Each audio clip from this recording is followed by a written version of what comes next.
Dios. Continuamos con nuestra serie que le tiene por título Pertenencia y Carácter. Esta es algunos dirían la tercera entrega, el tercer sermón. Así que, y hemos visto características de la iglesia, características a nivel general como congregación. Decíamos en uno de los mensajes anteriores que una de las características también es la disciplina, predicar la palabra y orar. Y hoy vamos a ver características o virtudes de aquellos que son pertenecientes a una comunidad de fe. Si bien no son todas, y hay muchos pasajes que nos pueden ayudar, vamos a ver en esta mañana unas características ahí que tiene el título del sermón, características distintivas de un seguidor de Cristo. Vamos a estar en Hebreos capítulo 13. Y a modo de introducción, ¿cuál es? Y esto es una pregunta retórica, no estoy esperando que usted me responda. ¿Cuáles son, por lo general, cuáles son las características de alguien que pertenece a un grupo? Por ejemplo, hay alguien que puede decir que es aficionado, hincha, seguidor de tal o cual equipo de fútbol. Y muchos de ellos van a conocer su historia, van a conocer las copas que ha ganado, sus principales jugadores, los que juegan, los que han jugado anteriores, los principales logros, etc. Algunos más fanáticos dirán que van al estadio domingo tras domingo, o incluso un paso más allá, que algunos podrían decir, hasta soy socio del club y estoy inscrito ahí, soy miembro del club social. Entonces, y él se va a identificar con ese grupo y va a tener otros que van a ser parecidos a él. Pero la pregunta, y nosotros vamos a ver por los colores que se viste, cada vez que a veces lo veamos en las redes sociales van a estar ahí con la camiseta de su equipo de fútbol. Pero la pregunta es, ¿qué nos caracteriza a nosotros como miembros de una comunidad de fe? ¿Qué es lo que es distintivo de nosotros?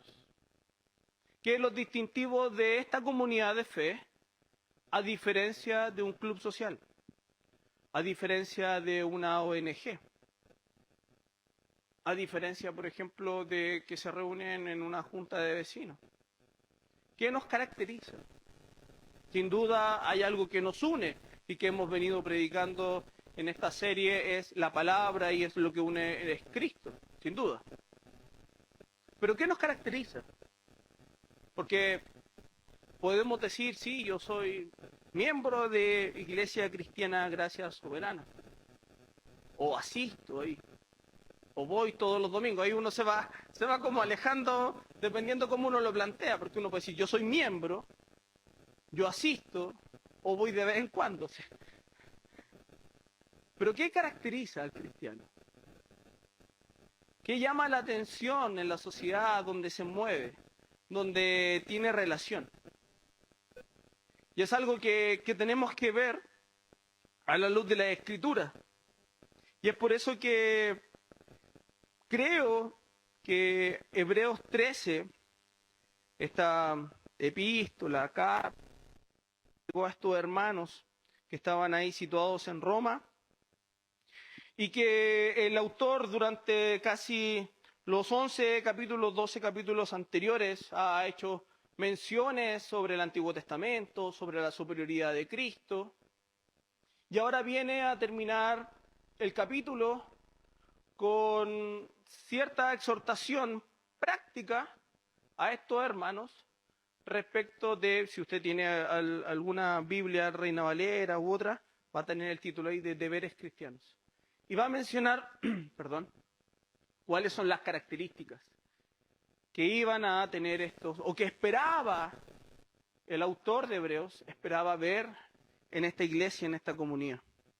Así que vamos a Hebreos capítulo 13 y podamos estar leyendo ahí, vamos a estar hartos versículos en esta mañana. Y hay algo que el primer versículo tiene solamente 4 palabras y nos toma una especie de sombrilla, paraguas o rayado de cancha de todas estas características. Dice así, ¿lo encontró? Amén. Dice, permanezca el amor fraternal. No olvidéis de la hospitalidad, porque por ella algunos sin saberlo hospedaron ángeles. Acordaos de los presos como si estuvierais presos juntamente con ellos, y de los maltratados, como que también vosotros mismos estáis en el cuerpo. Honroso sea en todos el matrimonio y el lecho sin mancilla, pero los fornicarios y los adúlteros los juzgará Dios. Sean vuestras costumbres sin avaricia, contentos con lo que tenéis ahora, porque Él dijo, no te desampararé ni te dejaré, de manera que podemos decir confiadamente, el Señor es mi ayudador. No temeré lo que me pueda hacer el hombre. Acordaos de vuestros pastores que os hablaron la palabra de Dios. Considerad cuál haya sido el resultado de su conducta e imitad su fe.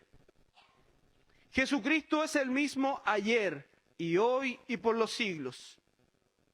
No os dejéis llevar doctrinas diversas y extrañas, porque buena cosa es afirmar el corazón con la gracia, no con viandas, que nunca aprovecharon a los que se han ocupado de ellas.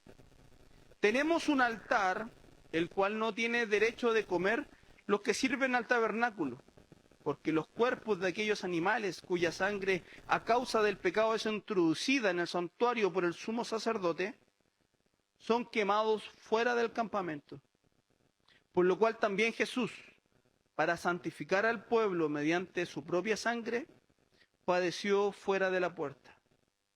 Salgamos, pues, a él fuera del campamento, llevando el vituperio, porque no tenemos aquí ciudad permanente, sino que buscamos la porvenir. Así que ofrezcamos siempre a Dios, por medio de Él, de Cristo, sacrificio de alabanza, es decir, fruto de labios que confiesan su nombre. Y de hacer bien y de la ayuda mutua no olvidéis, porque de tales sacrificios se agrada a Dios.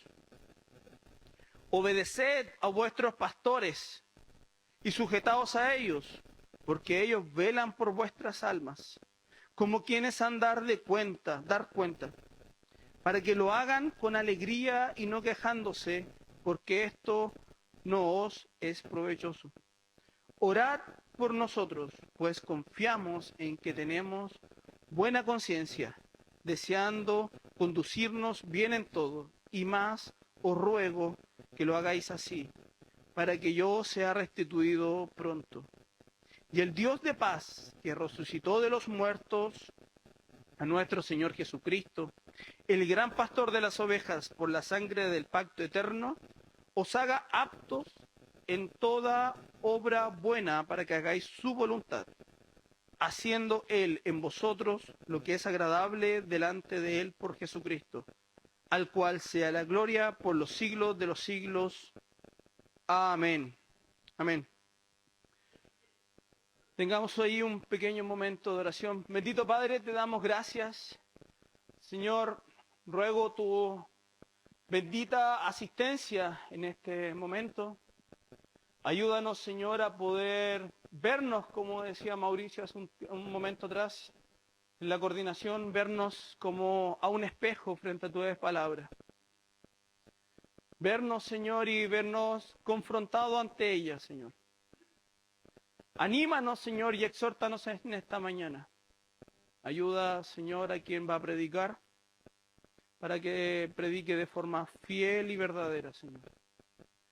Para que tu iglesia, Señor, sea edificada y tu nombre sea glorificado. Por Cristo te lo pedimos. Amén. Wow. Un buen texto, extenso. Y el escritor, bueno, como saben, es esta carta o epístola a los hebreos. Ya está terminando su documento y está despidiéndose y está dando ahí exhortaciones, características o virtudes distintivas de lo que se esperaba de estos hermanos. Y en este texto, o en este trozo de texto que acabamos de leer, lo he dividido de forma dos partes principalmente. Una que es la relación con otros o con mis pares. Otra, una especie de relación con la iglesia y después terminando un llamado a la misión. Entonces podemos ver que en los primeros 6 a 7 versículos vemos la relación que el autor de Hebreos le dice a esta congregación respecto de ellos. Y una de las características de toda persona, incluso de nosotros como cristianos, es cómo nos relacionamos con otros, cómo nos dirigimos, cómo nos tratamos. No solo en nuestra casa, no solo en nuestro trabajo. Ahí se ve realmente cómo estamos dando el trato hacia otros. Y en el Evangelio de Juan, en el capítulo 13, nos dice esto. En esto conocerán, o sea, en esto sabrán o se enterarán. Todos, en esto conocerán todos que sois mis discípulos. Si tuvierais buena onda entre unos y otros. ¿Entendés? No. ¿Qué dice? Dice si tuvierais amor los unos por los otros. Y esa es la característica principal de una comunidad cristiana. Y esa es la característica principal de cada uno que dice ser seguidor de Cristo. Esa es la sombrilla que cubre todas las otras características. Sin el amor no puedo tener un trato con mi hermano. Sin amor, después vamos a ver, no puedo tener hospitalidad, no puedo tener compañerismo. Sin amor, no puedo estar sujeto a mis líderes. Sin amor. Entonces, por eso es que el amor fraternal, como lo dice el autor de Hebreos, debe permanecer. No solo dice que sea el amor un día, sino que dice que permanezca el amor fraternal entre ustedes. En toda la Biblia podemos ver cómo se nos dice a los cristianos, a los seguidores de Cristo, a los discípulos de Jesús, la importancia del amor. Podemos observar cómo se dice que debe existir amor fraterno entre los hermanos, o quienes dicen o decimos ser parte de una comunidad de... El amor, como yo les decía, es el paraguas, es el rayado de cancha o es en la cancha donde nosotros nos movemos. El resto va a ser añadidura, va a ser la característica. Pero si no hay amor, literalmente lo que hagamos va a estar teñido de hipocresía. Y así es. El amor es el paraguas o la sombrilla para el resto de las características que va a mencionar el autor de Hebreos. El amor que nos señala la Biblia es un amor costoso. Porque aquí, en medio de nosotros, Y en medio de la comunidad de fe donde nos podamos mover, vamos a encontrar personas imperfectas. Vamos a encontrar personas con defectos, pero con algo característico, que ese hermano que está frente a ti, detrás tuyo, sentado, al lado, en cualquiera de los sectores, también ha sido comprado por la misma sangre de Cristo. Y él, al igual que tú, y al igual que yo, Dios está trabajando en su vida y en su carácter. Y a veces esperamos que nuestro hermano reaccione o sea de una u otra forma y no nos olvidamos que él también es un proyecto en construcción, al igual que tú y al igual que yo, hermano. En Primera de Juan, capítulo 3, del 16 al 18 nos dice: en esto hemos conocido el amor, en que Él puso su vida por nosotros. También nosotros debemos poner nuestra vida por los hermanos, porque el que tiene bienes de este mundo y ve a su hermano tener necesidad y cierra contra él su corazón, la pregunta es clara: ¿cómo mora el amor de Dios en él? Hijitos míos, dice el apóstol, no amemos de palabra ni de lengua, sino de hecho y en verdad. Con acciones, está diciendo el apóstol. Con acciones claras y palpables. De aquí el autor, y este verso es como la base o el fundamento de lo que va a construir. Su exhortación parte con esto, con el amor fraternal. Y aquí es la base fundamental para el resto de la construcción. Sin la base del amor no puede existir el resto. Incluso, como ya les decía, si no hay amor, hay hipocresía. No hay término medio. No puedo decir: a ese hermano lo mastico pero no lo trago. No, hermano. Eso no está en medio de nosotros. No debe estar en medio de nosotros. Sí, hay algunos que somos más complejos que otros, sí, pero debemos amarnos. Y ese es el mandato. Nuestro Señor claramente lo dijo: ¿qué mérito hay en amar a los que nos aman? Porque por lo general uno va a donde ese y ahí yo me quedo. Y al que no lo amo tanto, por lo general lo mantengo más lejos, no tengo relación con él. Y la característica distintiva del cristiano se va diluyendo. Y solo voy teniendo un amor selectivo. Y me voy reuniendo con algunos nomás. Y al resto de la congregación o el resto que tiene otras características que a mí no me parecen, los voy dejando fuera de mi radar. Y ese no es el cuerpo. Ese no es el amor. Entonces, ya tenemos que el primer versículo es la base y la construcción de todo el discurso del autor de Hebreos. Permanezca el amor fraternal. Y luego nos dice: no olvidéis de la hospitalidad, porque por ella algunos, sin saberlo, hospedaron ángeles. Dice: acordaos de los presos como si estuvierais presos juntamente con ellos, y de los maltratados como que también vosotros mismos estáis en el cuerpo.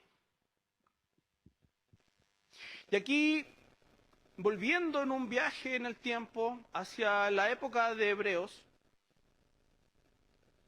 debemos recordar y debemos estudiar un poco este pasaje.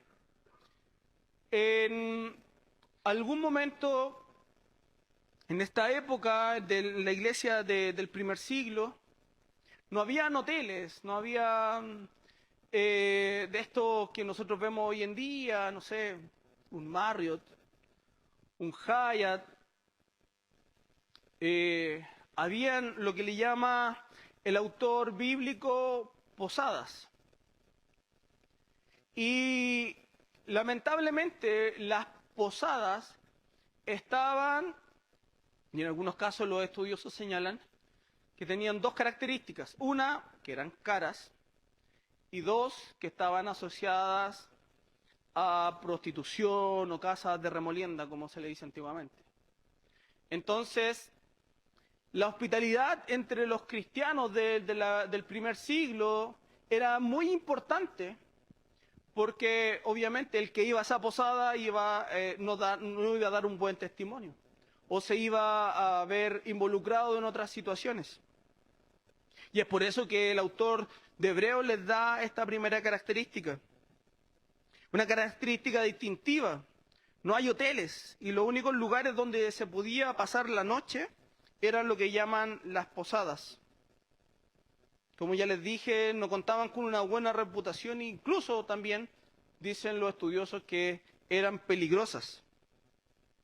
Entonces, el autor de Hebreos le llama a esta iglesia a abrir las puertas de su casa, haciendo una mención, como lo ha hecho en todos los otros 12 capítulos anteriores al Antiguo Testamento, diciendo que algunos habían hospedado ángeles, haciendo la cita con Abraham ahí en Génesis capítulo 19. Muchos iban y venían por negocios. Podemos recordar ahí también la parábola del buen samaritano, que ese hombre que andaba por negocios lo asaltaron, entonces era peligroso viajar y quedarse a pernoctar en el camino. Por eso era importante y una característica de los cristianos poder dar hospedaje a otros cristianos o incluso a aquellos que no lo eran, también con un afán de poder compartir el Evangelio. Muchos iban y venían, entonces ahí donde se podía mostrar la hospitalidad. Como ya algunos saben, en próximas semanas, el jueves 2 de mayo, Dios mediante, partiremos trabajos en casa. Y ahí tendremos, y sobre todo aquellos hermanos que han podido abrir y van a abrir sus casas, también hermanos, podamos abrir nuestro corazón, podamos reunirnos ahí. Y también es un signo de hospitalidad. El autor menciona a los creyentes, que no se olviden de los que estaban privados de libertad. Y aquí nuevamente, viendo el contexto histórico donde se mueve el autor de Hebreos, que es algo que no, a Dios gracias, no ocurre en nuestro país, hoy en este día.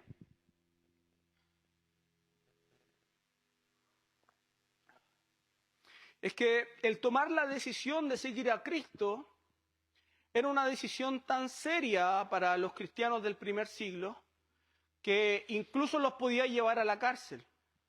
Solo declarar que eran seguidores de Cristo y que el Señor ya no era el César, sino que Cristo, eso les ponía una condena de muerte, persecución sobre sus cabezas, sobre sus cuerpos. Literalmente eran perseguidos, enviados a la cárcel, metidos a los fosos de los leones o al circo romano, como diversión para el pueblo. Entonces, para ellos tomar la decisión de seguir a Cristo era algo serio, era algo de vida o muerte. Y lamentablemente en nuestros días y en nuestra actualidad, volviendo hacia hoy, a veces decir que somos cristianos, que somos evangélicos o que somos seguidores de Cristo se ha vuelto tan liviano, tan trivial. Hemos diluido muchas veces el ser cristianos.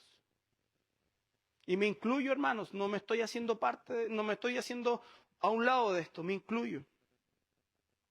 Entonces estos hermanos que declaraban públicamente ser cristianos, muchas veces eran echados a las cárceles. Y pasaba que al estar en cárcel o privados de libertad, no tenían alimento, no tenían abrigo, y la única opción era su familia o la comunidad de fe para ser ayudados. Que le llevaran alimento, que le llevaran abrigo, y que tuviera una sana y real preocupación por aquellos que estaban sufriendo ahí en la cárcel. Se recuerda al apóstol Pablo solicitando que le lleven cosas. Se recuerda cómo él pide ciertas cosas. Es por eso la importancia en la iglesia del primer siglo de la preocupación por aquellos que estaban privados de libertad. Hoy en día, en nuestro país no tenemos esta persecución religiosa. En muchos otros países sí los hay.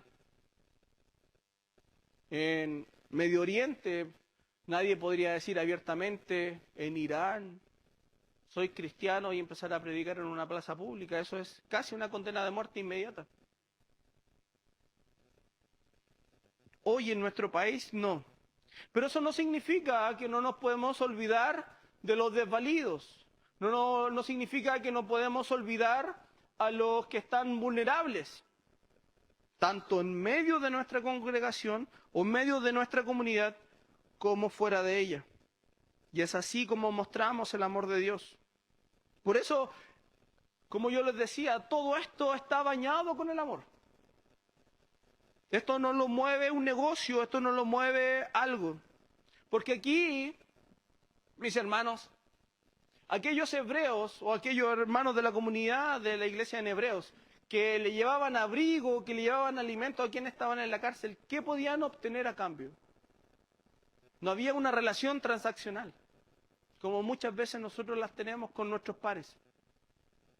Soy amigo de tal o cual porque ese después me puede devolver el favor. Pero aquí no. Aquí la comunidad se entrega sin esperar a cambio, o nada a cambio.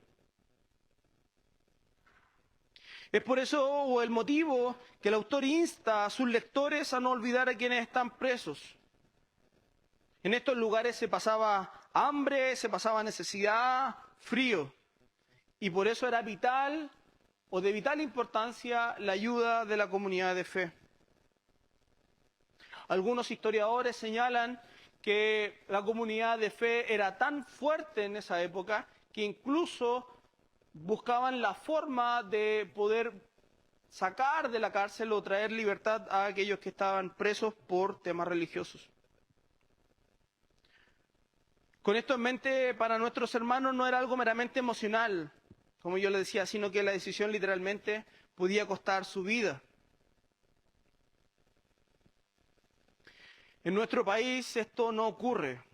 A lo más, nuestra familia nos puede criticar, nos puede hacer algún comentario, nos va a poder decir que nos volvimos locos, que nos lavaron el cerebro. Pero ir a la cárcel por ser cristiano, gracias a Dios, en nuestro país no ocurre. Pero no podemos pensar que esta realidad se puede aplicar a otros países o al mundo entero. Y incluso es más, la hospitalidad y el compañerismo, como yo lo puse acá en mis apuntes, era algo primordial en la época, en la iglesia del primer siglo, porque muchos que decían declarar ser cristianos, que tenían negocios, literalmente nadie más hacía negocios con ellos. Iban a la quiebra o perdían todos sus bienes. Entonces, era importante la comunidad de fe, entonces era importante, sobre todo para ellos, señalar o decir o confesar que eran cristianos. Porque para un empresario de la época, que tenía un emprendimiento, señalar que era un cristiano o que seguía a Cristo era literalmente dejar de hacer negocios con todos. Entonces hoy en día, no sé, a lo más podríamos llegar a perder el trabajo, si es que, por el mero hecho de ser cristianos. Y mis hermanos, no seríamos ni los primeros ni los últimos en la historia de la iglesia, sino que sería un gran honor que no ocurriera algo así. Estar en esa lista privilegiada de aquellos que han sido perseguidos por el Evangelio. Luego, en el verso 4, el autor de Hebreos Nos empieza a hablar del matrimonio, de la pureza, de la santidad. Honroso sea en todos el matrimonio y el lecho sin mancilla, pero a los fornicarios y a los adúlteros los juzgará Dios. Entonces, el autor aquí habla de la pureza, de la santidad, entendiendo que sus lectores están en medio de una sociedad corrupta. ¿Quién ha visto alguna película relacionada con la Roma del primer siglo, una serie? Era habitual que los protagonistas de esta serie fueran a casas de remolienda, que tuvieran un amante o que la promiscuidad sexual. Entonces el autor de Hebreos le dice a los hermanos que el lecho sin mancilla, que el matrimonio sea honroso. O sea, que ellos, al tomar este pacto de fidelidad entre el esposo, los cónyuges, iban a marcar una característica distintiva del resto de la sociedad.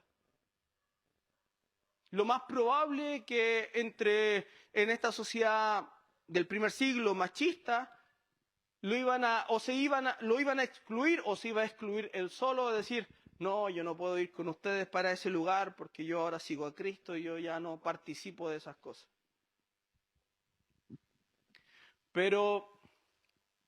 Y es por eso que el autor de Hebreos tiene claro en dónde viven estos hermanos. Hemos visto en los documentales y en películas cómo había esta promiscuidad sexual y cuáles eran las características respecto de la pureza, en la castidad, sobre todo en aquellos que eran solteros. Era una costumbre en la época tener amantes o ir o visitar prostíbulos. También muchos rituales estaban asociados a orgías, promiscuidad. Recuerde ahí la carta de los Corintios. Templos donde habían sacerdotisas. Y es por eso que el autor les dice a sus receptores de esta carta que el matrimonio debía ser honroso entre ellos y que los cónyuges debían ser fieles al pacto matrimonial. Y esto no lo hace solo una mención a los casados, sino que también a los solteros. Y mis hermanos, hoy en día posiblemente no vamos a tener un templo donde se adore y se hagan este tipo de rituales. Pero sí no podemos decir o mirar con ojos inocentes que no existe el problema de la lujuria o de las pasiones desordenadas. En Estados Unidos han hecho muchas estadísticas y dicen que más o menos aproximadamente el 70% de los pastores lucha con la pornografía. Imagínense, si los pastores, imagínense la congregación. Estamos en una sociedad que está envuelta y que está siempre disparando hacia nuestros sentidos. Y debemos tener claridad. A un clic de distancia está la tentación. Tanto nuestros hermanos del primer siglo como nosotros se nos recuerda, y el autor nos recuerda, que debemos mantener la pureza de nuestro matrimonio o vivir en castidad a aquellos que son solteros. Y vemos cómo a veces estas son o no son características en medio de la comunidad de fe. Avanzamos. En el verso 5, el autor nos dice: sean vuestras costumbres sin avaricia, contentos con lo que tenéis ahora, por lo que él dijo, no te desampararé ni te dejaré. De manera que podemos decir confiadamente, el Señor es mi ayudador, no temeré lo que me pueda hacer el hombre. Muchas veces, y a lo largo de las Escrituras, se asocia la lujuria con la avaricia. y lo podemos ver, siempre está asociado a estos dos pecados, van estrechamente relacionados. Deseos por conseguir algo, deseos por esa gratificación sexual o ese deseo por la gratificación material, ese afán por perseguir algo. Algo que podemos ver en las Escrituras es que la lujuria, como el punto anterior que vimos, y la avaricia van relacionadamente unidos. La avaricia, mis hermanos, no es solo un pecado que afecta hoy en día a nuestra iglesia o a la iglesia en general, sino que también a la iglesia del primer siglo y que sigue causando estragos. Existen muchas citas bíblicas donde se nos habla del dinero y que la vida no consiste en la abundancia de los bienes que poseemos. Y esto, mis hermanos, por favor, no es un llamado a realizar un voto de pobreza, ni mucho menos. Pero escuche esto, el dinero puede ser un buen sirviente o un amo muy cruel. Usted elige si es sirviente o es su amo. Debemos tomar esa elección.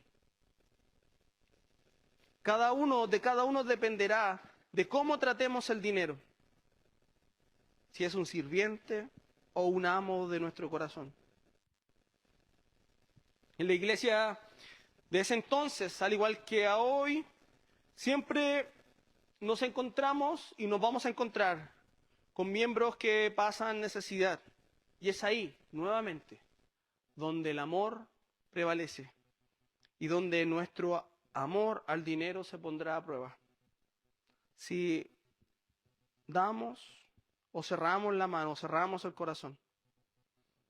Y algunos dirán que se justifican diciendo que son muy ahorradores. Y eso, mis hermanos,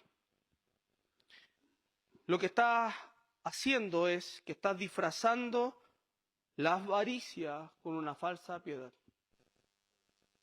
Estás guardando el dinero. ¿Qué hay en nuestros corazones? Observemos nuestro corazón al respecto.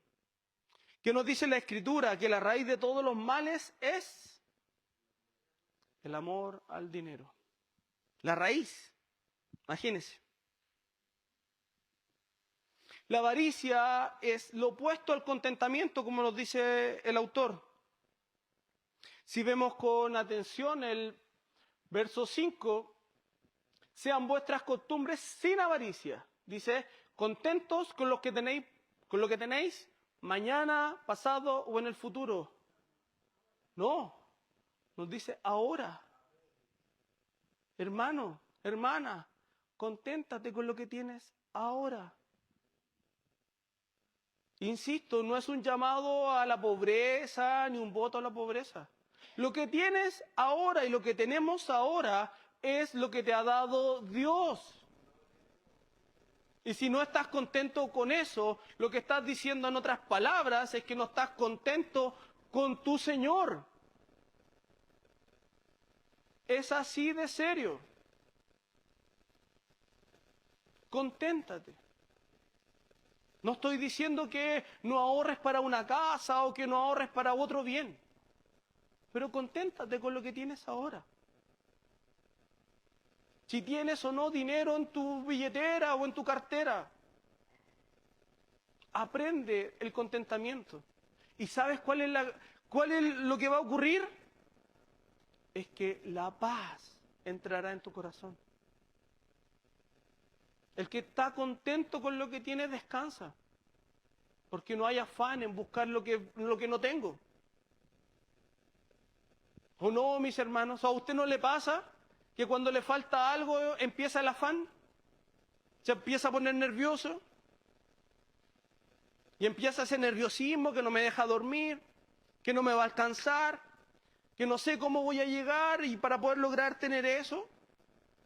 Y empieza eso, lo que sea, hermano. Ponga ahí lo que usted pueda estar pensando. casa, departamento, auto, no sé, televisor, refrigerador, lo que sea. ¿Y cómo lo logro? ¿Y cómo lo logro? ¿Y qué hago? ¿Y qué hago? ¿Qué ahorro? ¿Y qué hago esto? ¿Y qué hago esto? Y nuestra vida y nuestro corazón se va ahí. ¿Puedes dormir en paz? Hermano, ¿cuándo te ha pasado? ¿Puedes dormir en paz? Hermano, a mí me ha pasado y me pasa. Y de verdad que no puedo descansar. No se puede descansar porque no hay contentamiento. Si Dios te bendice y te prospera, amén, amén.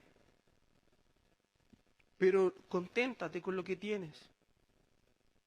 Porque eso es lo que Dios cree que es necesario para ti. Ni más ni menos.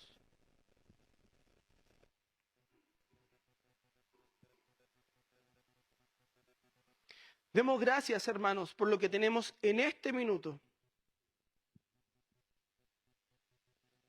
Tienes un techo sobre tu cabeza. Dios te ha bendecido y tienes incluso bienes materiales que ni siquiera nuestros abuelos tenían o imaginaban tener. El sistema nos vende que hay que cambiar el celular, que el celular más rápido, que el celular de esto, que el celular de otro. Y el celular sigue sirviendo para lo mismo, para llamar y enviar mensajes.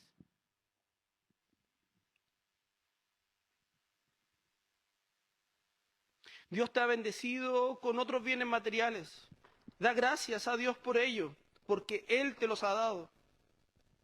No han sido tus fuerzas ni tus habilidades, ni tus buenas formas para hacer negocios. No, hermano. Ha sido Dios que ha puesto gracia sobre ti y que Él ha abierto puertas de provisión. Hermano, no tengas la ilusión que los ahorros se mantendrán por siempre. Viene la enfermedad, viene un tiempo de escasez laboral o un escasez de recursos y esos ahorros se desaparecen. Por lo que trabajaste años y años, desaparecen así. Y se los lleva el viento como si nada. Por lo que te afanaste, se fueron así en meses. La promesa de nuestro Dios es que Él no nos va a desamparar. Y eso es cierto. Más de alguno en este salón ha vivido la provisión de Dios en tiempos de necesidad. ¿O no? Amén. Y Dios ha sido fiel a su palabra.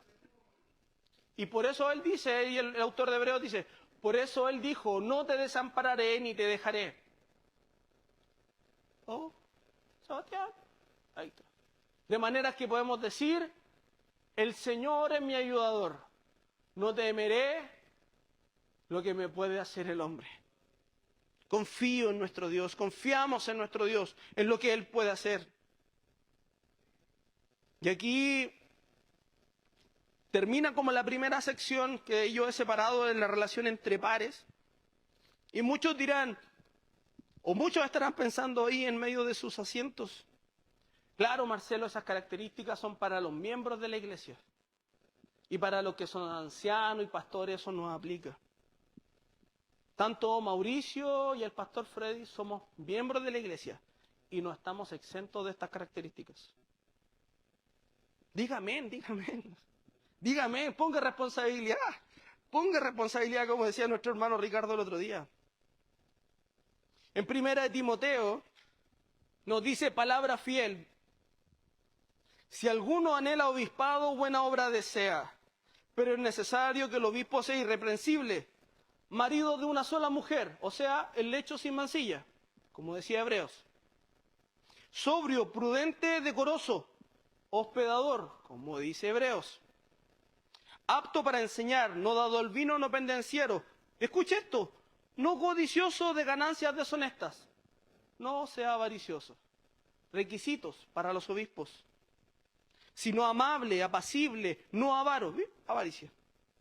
Que gobierne bien su casa, que tenga a sus hijos en sujeción, con toda honestidad. Pues el que no sabe gobernar su propia casa, ¿cómo cuidará de la iglesia de Dios? Luego en Tito, que también se nos relatan los requisitos. Por esta causa te dejé en Creta, para que corrigieses lo deficiente y establecieses ancianos en cada ciudad, así como yo te mandé. El que fuera irreprensible, nuevamente, marido de una mujer, o sea, honroso el matrimonio, y tenga hijos creyentes que no estén acusados de disolución ni de rebeldía, porque es necesario que el obispo sea irreprensible, como administrador de Dios, no soberbio, no iracundo, no dado al vino, no pendenciero, y escuche, no codicioso de ganancias deshonestas, sino nuevamente hospedador, amante de lo bueno, sobrio, justo, santo, dueño de sí mismo, retenedor de la palabra, fiel, tal como ha sido enseñada, para que también pueda exhortar con sana enseñanza y convencer a los que contradicen. Ahí hay dos citas para los obispos, ancianos y pastores, que es, hermanos, la misma palabra que está en las Escrituras. Entonces, pasamos a esta otra gran segunda sección, que es la relación que puedo tener yo con el liderazgo, las características que yo puedo tener como miembro de la iglesia con el liderazgo.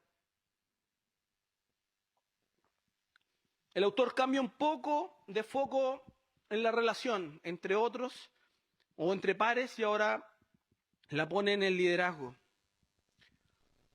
Podríamos decir que los primeros 6 versículos hizo una especie de aplicaciones entre hermanos y ahora va a hablar sobre el liderazgo. Y el autor hace una mención, dice, de aquellos pastores que han partido, todos los estudiosos o quienes pude consultar señalan eso. Acordaos de vuestros pastores que os hablaron la palabra de Dios. Considerad cuál haya sido el resultado de su conducta e imitad su fe. De Jesucristo es el mismo ayer, hoy y por los siglos. Aquí el autor de Hebreos está animando a sus oyentes a recordar, posiblemente, a aquellos pastores que ya han partido, que ya están durmiendo el sueño del justo, como dirían algunos, y que han tenido una vida piadosa y que observen su conducta e imiten su fe. Le dice, recuerden a aquellos que han sido sus pastores, sus líderes, y se les llama a imitarles. Pero por el contrario, el autor mismo le señala, porque podría ser que estos hermanos están debilitándose en la fe, y les dice y les recalca en el verso siguiente, que Jesucristo es el mismo ayer, hoy y siempre. Algunos de los posiblemente de estos hermanos estaban pensando en retroceder, atendido que ya no estaban los pastores que estaban liderando, que tenían una buena reputación y había posiblemente un recambio en el liderazgo. Entonces, estos hermanos empezaban a retroceder o empezaban a poner duda de su fe en Cristo. Y es por eso que el autor les pone este versículo, el verso 8, diciéndole que Jesucristo es el mismo ayer, hoy y por los siglos. El autor de Hebreos le hace la mención de los líderes antiguos y que ellos fueron sostenidos por el mismo Jesús o por la misma fe. Aquellos líderes antiguos que usted y yo conocemos y que fueron piadosos y que muchas veces a cada uno de nosotros nos han marcado distintos líderes piadosos, esos líderes han sido sostenidos por el mismo Dios que te sostiene a ti y a mí. Y eso es lo que le está diciendo ahí el autor. Le está diciendo que también que tengan ojo con las falsas enseñanzas. Y aquí hay una sección bien amplia desde el verso 9 hasta el 16. Como lo vimos y me acuerdo, y espero que se recuerden también. ¿Se recuerdan de los judaizantes en Gálatas? Amén. ¿Más de alguno? ¿Uno? Sí.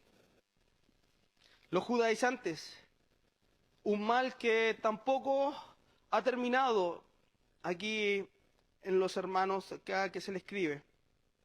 Como lo vimos en Gálatas, aquí nuevamente aparecen en escena los judaizantes que señalan o se introducen en medio de la congregación con sus falsas enseñanzas, mezclando la ley y dándole descrédito a Cristo, mencionando que el sacrificio de Cristo era una vergüenza y que era vergonzoso, que como dice el Antiguo Testamento, Él se hizo maldito al estar colgado de un madero.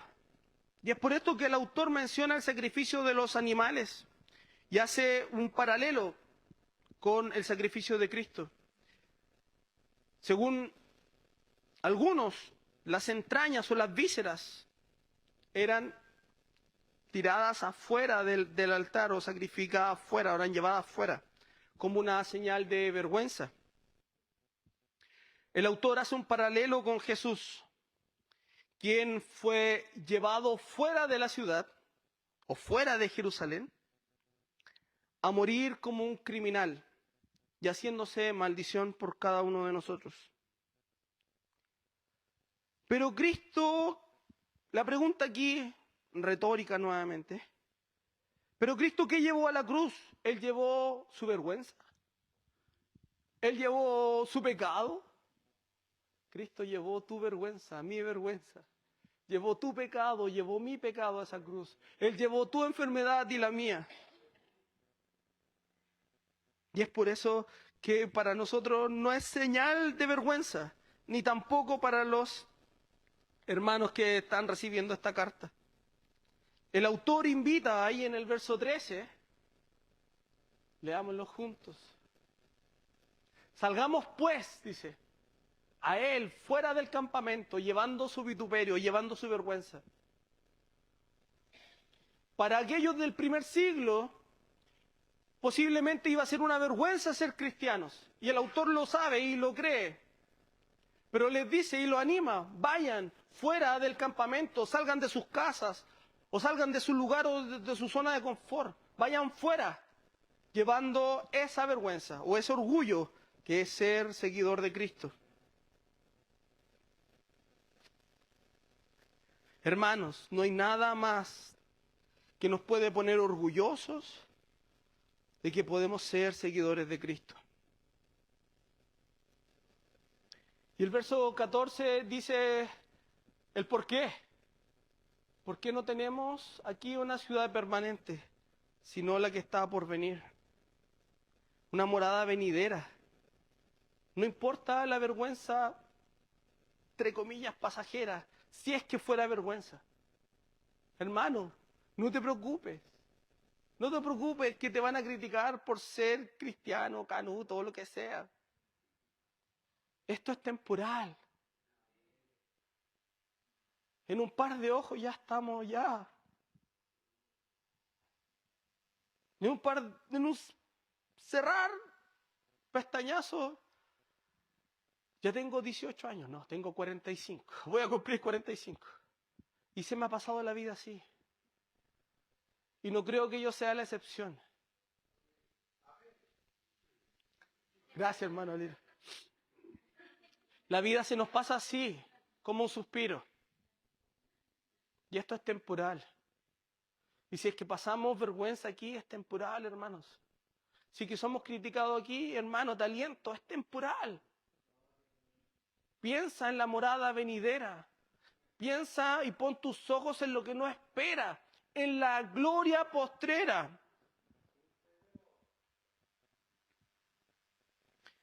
¿Cómo termina esta sección? Cuando está pensando el autor y cuando nosotros pensamos en esta gloria postrera, ¿cómo termina? Ofreciendo ¿qué cosa? Ofrezcamos siempre a Dios por medio de Cristo sacrificio de alabanza, es decir, fruto de labios que confiesan su nombre. El que sabe lo que viene adora a Cristo. Y el cristiano tiene esa característica distintiva, que es un adorador.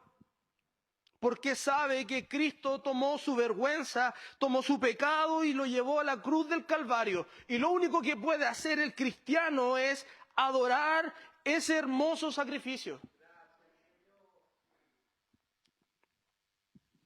Y aquí, incluso más, en el verso 16, conectado con el verso número 2, dice, y hacer el bien y la ayuda mutua, no os olvidéis, vuelve a recordarlo, la ayuda mutua entre los hermanos, porque de tales sacrificios agrada a Dios. ¿Qué está queriendo decir el autor? No solo basta que tú te derrames en adoración de palabras, sino que también hagas acciones, porque de eso se agrada a Dios. No es solo de boca o de pensamiento, sino aquí el autor nos empuja y nos invita a tener acciones. Luego viene la parte compleja. El verso 17. ¿Saltamos al verso 17? ¿No? Obedeced a vuestros pastores. Amén. Y sujetaos a ellos. ¿Por qué? Ahí está dada la respuesta. Porque ellos velan por vuestras almas. Como quienes han de dar cuenta para que lo hagan con alegría. O sea, estos pastores con alegría y no quejándose. Porque esto no es provechoso. Wow. Amén. Vamos, Mauro. La sumisión y la obediencia al liderazgo. En una sociedad chilena post-pandemia o post-estallido, en donde las autoridades no existían, en donde quería el caos total, se ha introducido en medio de nuestra iglesia. El autor hace fijar ahora a los creyentes en su mirada en los pastores actuales de la iglesia, instando a la comunidad de fe a la obediencia y la sujeción. Algunos señalan que posiblemente en esta iglesia o en esta comunidad de fe hay una especie de renovación en el liderazgo, porque en los versos anteriores decían acordaos de los pastores y ahora dice que obedezcan a los pastores.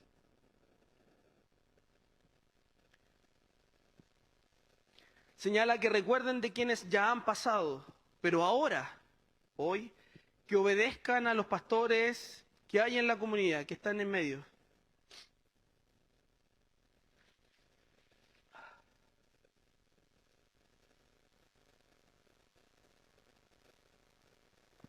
Hermanos,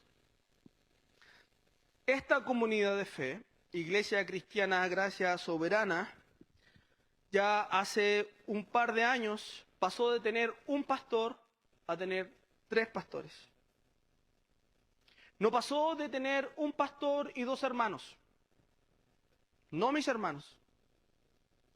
Si usted hace el estudio respecto, como ya le dije, de la palabra que se usa para pastores, ancianos y obispos, es la misma, solamente que está traducida distinto.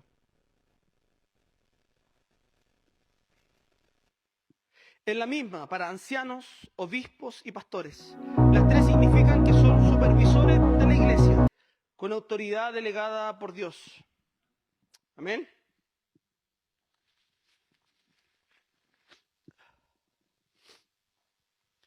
Como ya les decía, en una sociedad post-estallido social, en que no se somete a las autoridades, el cristiano, el que dice ser discípulo de Jesús, debe reconocer y obedecer a quienes están por sobre él, en cualquier ámbito, hermanos, no solo aquí en la congregación, o no solo aquí en la iglesia, no solo a los pastores, sino a quien está encargado de un grupo o quien está encargado de alguna tarea. Eso dirá mucho de nosotros. Vemos en el ejemplo de Jesús cómo obedeció en todo al Padre y se sujetó. También vemos como el ejemplo de Pablo, que quería ir a predicar a un lugar, pero el Espíritu lo amonestó y fue en otro y obedeció. Nosotros debemos ser iguales, obedientes. Mis hermanos, A veces vivimos una contradicción. No podemos decir que obedecemos a Dios, que no le vemos, y no someternos a las autoridades que sí vemos. Es una contradicción en tu vida y en la mía. No puedes decir yo obedezco a Dios en todo y no le veo, pero cuando tienes a la autoridad frente a ti, no le obedeces. Es serio, mis hermanos.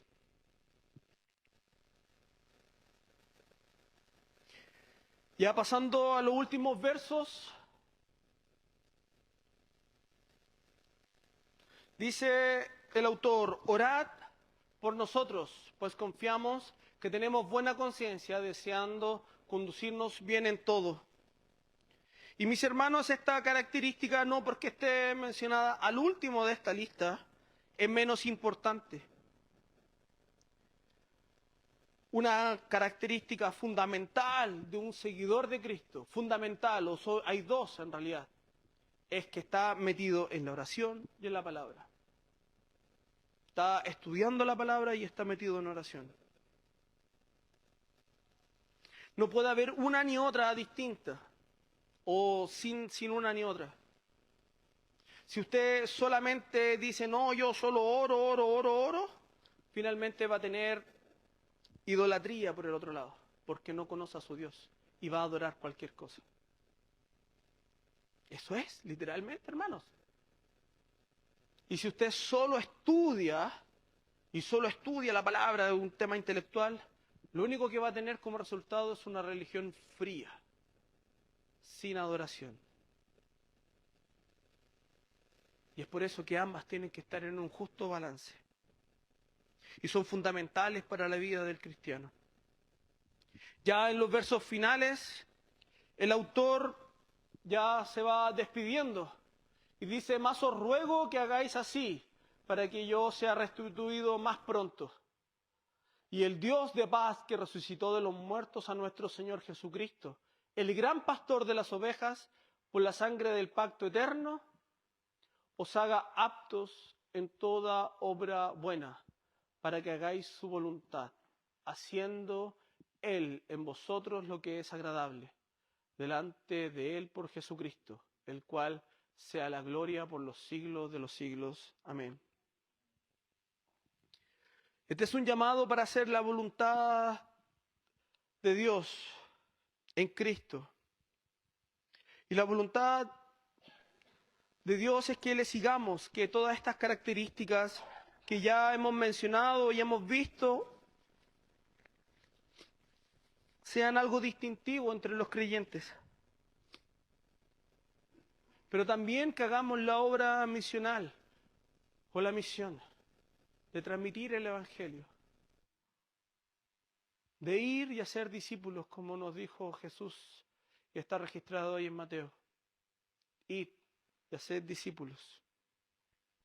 Aquí, hermanos, encontramos un listado de características, y ya estoy terminando, así que mis hermanos de la alabanza puedan venir. Hemos visto, y a lo largo de este tiempo, hemos visto características distintivas de los creyentes.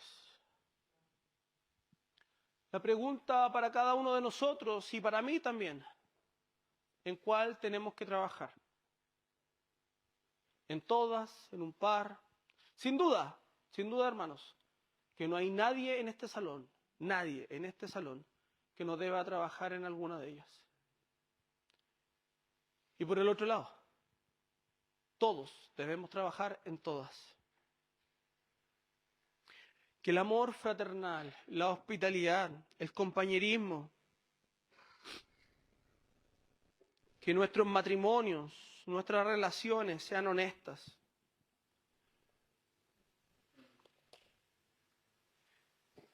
Veámonos, como decía Mauricio al inicio de la reunión, como un espejo frente a esta palabra. Y reflexionemos y podamos decir, Señor, ayúdanos a poder reflejar tu gloria en esta tierra. y poder ser embajadores de Cristo. Mis hermanos, podamos ponernos en pie.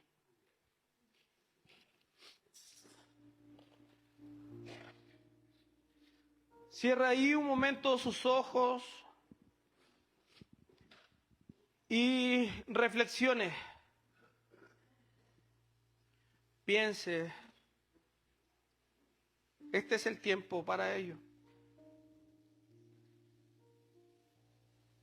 Señor, te damos gracias por tu palabra. Gracias por este hermoso capítulo 13 de Hebreos, que nos llama, Señor, y nos invita a poder seguir trabajando en la comunidad de fe. Señor, si hemos de trabajar en alguna u otra de estas características más que en otras, Señor, ayúdanos, Señor. Queremos, Señor, ser una comunidad de fe que pueda, Señor, reflejar todas estas características. Sin duda, no somos perfectos, ni tampoco lo vamos a hacer algún día hasta que tú regreses, Señor. Pero sabemos y tenemos la confianza, Señor, en ti, que tú trabajas en cada uno de nosotros. Señor, ruego, Señor, ante ti y ante la congregación, Espíritu Santo, pon más amor fraternal en medio de nosotros. Como decíamos, en la sombrilla que cubre todo el resto. Sin ese amor, Señor, no podemos hacer nada más. Sin ese amor todo es pesado. Sin ese amor, Señor, todo cuesta. Sin ese amor, vamos ahí a regañadientes. Señor, llénanos de ese amor. Amén. No solo danos amor por ti, Señor, sino por nuestra comunidad de fe, por nuestros hermanos. Mientras, Señor, estamos, Señor, orando delante de ti, Señor, pon el rostro de cada uno de nosotros, Señor.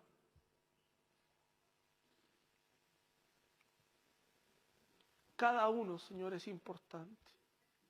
Cada uno es valioso ante ti, Señor. Enséñanos, Señor, a amar como tú amas.